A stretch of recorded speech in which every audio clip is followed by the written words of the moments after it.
Welcome back, everybody. We're here with the very first Reddit JP Reacts, where we're going to be talking about different topics. So in this one, we're going to see what are millennials and Gen Z screwing up now. Stay tuned after this.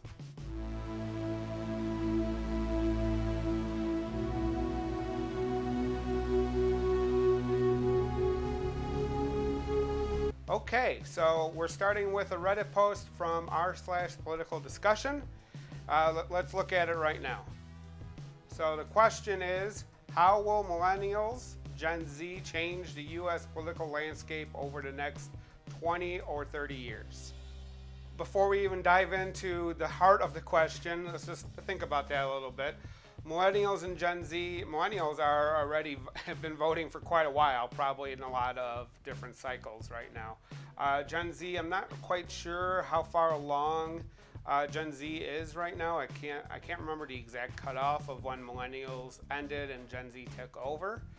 But right now, it seems like millennials and Gen Z are tending to skew more liberally than their parents, and which has led them to be more closely aligned with the Democratic Party in the United States than the Republican Party based on what their current political leanings are of the parties.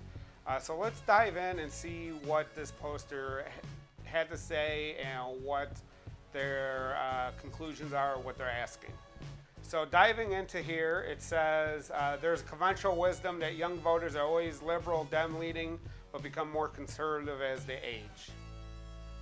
I wanted to stop right there. I know I just read the first sentence, but I've heard that too as I was growing up. Because obviously I'm more liberal leaning. As you grow up and move on into the world, you end up being more conservative like us. That has not happened. Actually, what has happened for me personally, as I've gotten older, I've become more liberal than I was when I was younger. I was actually probably more conservative when I was younger. Not conservative as it is these days, but just general leanings. It would be still on the progressive liberal side, but less so than I am now. So let's continue reading. I'm about to present evidence to the contrary. These are how each age group voted in 3 different elections, 1984, 2000, and 2020. You'll notice that in the first 2, the younger generations weren't any more Dem voting than the rest of the population at the time. So these elections are pretty big elections. 1984 was the second election for President Reagan. He won by a considerable margin. I think he took 49 states in that election against Mondale, which is the Democratic nominee in that case. In 2000, we all know that was Bush v. Gore. Went down to a Supreme Court decision that basically stopped the counting in Florida and allowed President Bush to win. And then 2020 was our last election between President Biden and President Trump. And as we know, President Biden won in that election. So let's look at this data and see. He does produce sources for all this. So you can double check these numbers yourselves if you want. But let's look through the age groups and we'll see where he's going with this. Okay, so for the Reagan-Mondale presidential election, he's saying, let's look at the 2 youngest groups here.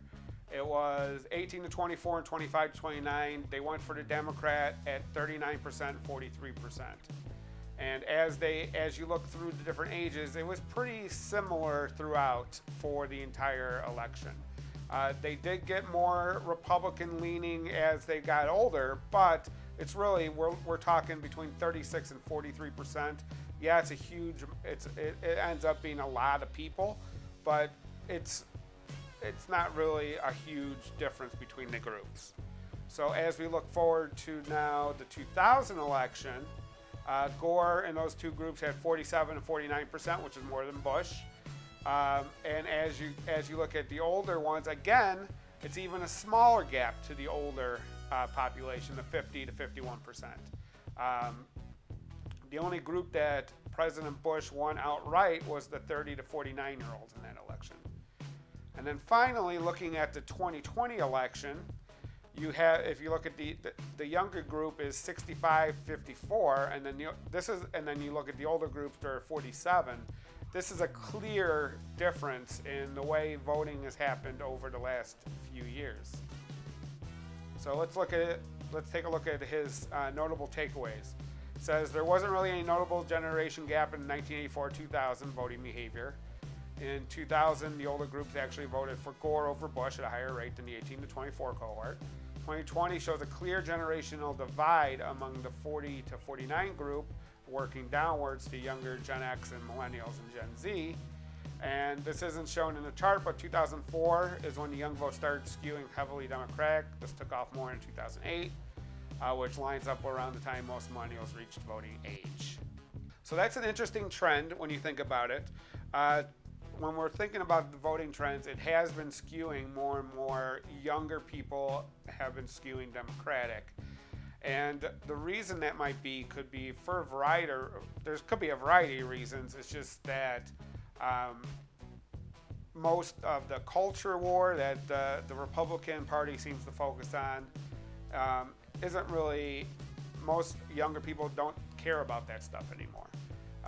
We've seen there's polls out there showing it. I could probably pull one up, but it's pretty well self-established that younger people tend not to really care about the culture war so much.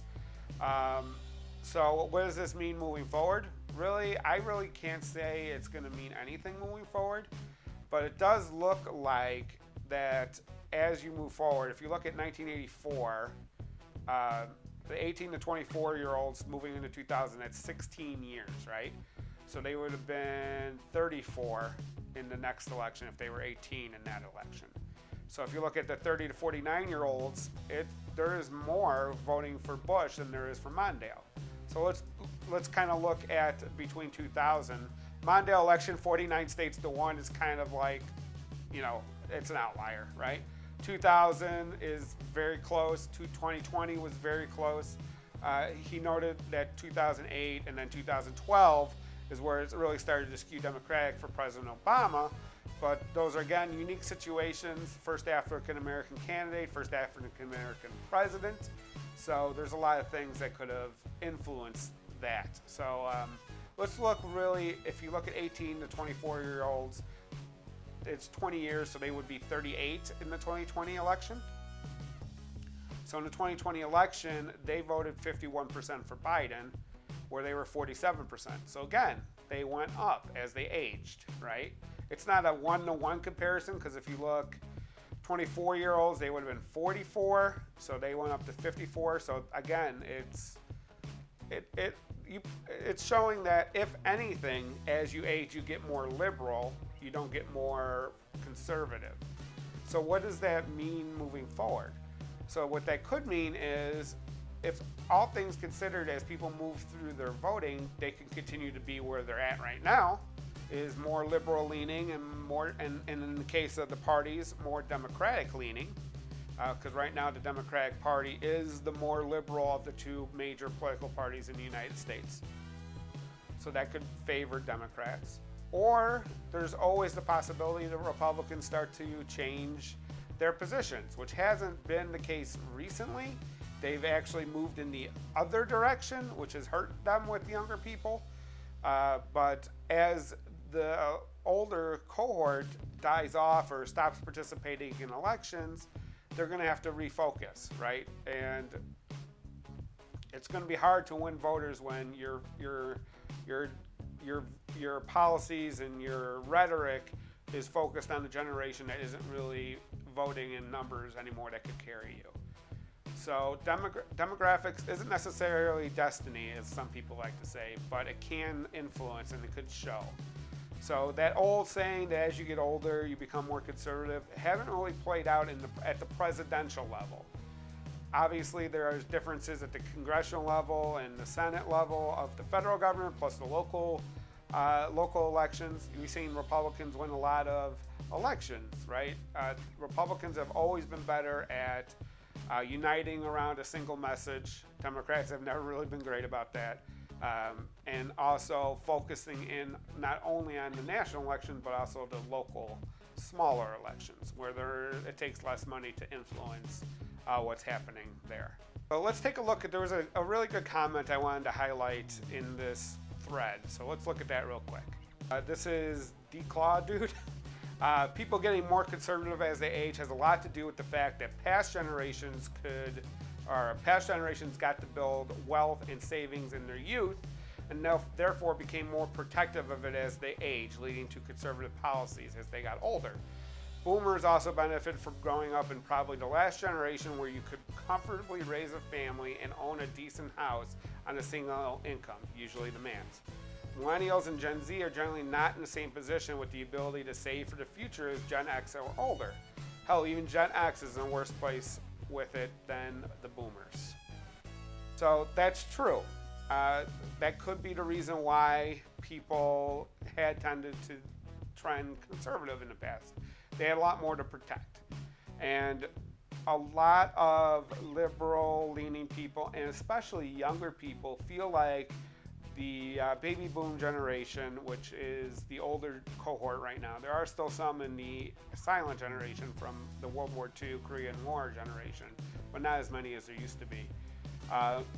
Feel like they pulled up the ladder behind them, and they're protecting what they have, and at the expense of the community. So is that true for some boomers? Probably, right? Sorry, my microphone fell off. They want to protect what they have. They feel like they earned it, which they did, but they forget that they earned it based on the accumulation of knowledge and whatnot from the community. They feel like it was just them, when in fact it was based on the society that they built, them and their parents built collectively following in the post-war World War II era. It wasn't just them that did it. It took everybody together to build a society where it was possible to earn that type of living. These days it's not possible right now. Student loans are high. Housing prices are out of the world right now in a lot of areas.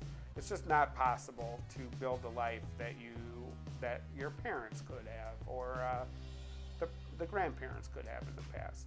So that is skewing people towards being more liberal and saying, hey, we need some reforms. We could talk about what those reforms were, but this is a really interesting thought experiment on what will happen in future elections now that millennials and Gen Z are moving more and more into voting age. Millennials have been there for a while. Gen Z is moving more and more into voting age, and they have been leaning more Democratic, more liberal right now. Will that continue into the future? Will the old adage come true once they get older? It hasn't shown that in the past. We're going back even for their parents' generation. For the most part, they either stayed the same or became slightly more liberal as they aged.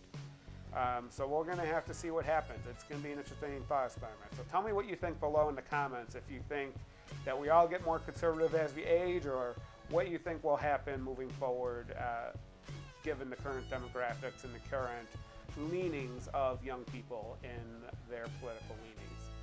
But otherwise, I really hope you subscribe and like this video and share it out with your friends. Hopefully we can continue to work on this and grow it in the future. Until I see you around the internet, you have a great day. Bye.